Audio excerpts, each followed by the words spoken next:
Obuzubu buno burugero mu mwaka gw'2024 ubu district ya Kabale yahira umurimo aba ibumba KB services okora entindo mugomborera ya Rwamucucu ne ya Kashambya ubwo hategomborere zibiri ziri mu district ya Rukiga. Urutindo muri Kasambya rukaba rubarirwe $3.6 kandi urwa Rwamucucu rubarirwe $4.5.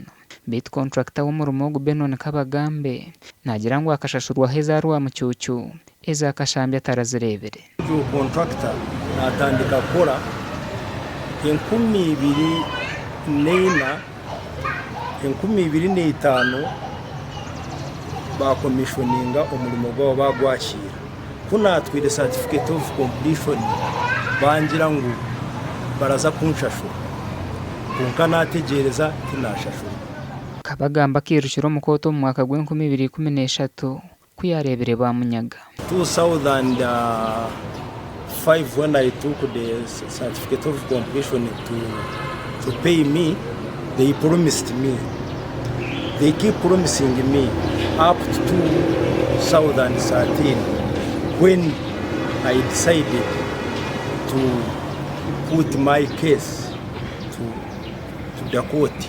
Ahanyuma ya court kuragira ngo baguze Emotoka bamuheze ogunagira ngo ni kirungi kandi cishikire ongeye yo kwatiza Emotoka ni contractor inahirwe kurugum aha district local government. Richard Muhanguzo rwa Nyondo wa kote nkuru nagira ngo kote karagira ngo Kabagambe ahebwe sente zaho naho. Toyota Hilux number LG 0010 yari kitongore cya finance hamwe n'imotoka ya Hilux LG 007 yari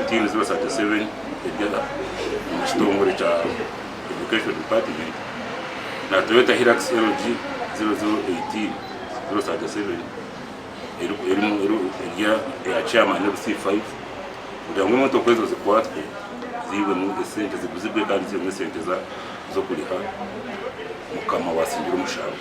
Muhanguze nagira ngo nibija kugumizamo no kuguza Emotoka ezi district ya beta bahire zabo gineho kabuna kuganira nabo nasitama nabo ya shabe sandibi kusha nyonka nguru baradirije koti mugizira ngo aze kugambana mukama umushango bari ikirize kumezo sandibi I have no problem. Nitura nabo ntubegayirira nti sente zibabanja miliyoni 6 n'emitwalo 7 n'ezigwamu tituzinawo naye netubasaba nti tujja kutuula nabo nga tumaze okubala bulungi okwetereza ebitabo byaffe tukanye ku nsasula engeri gye tunasasulamu sente zino.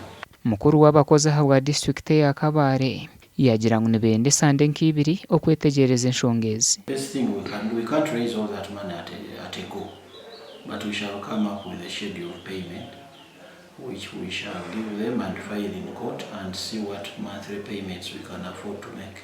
Gasha kwa Job namanya.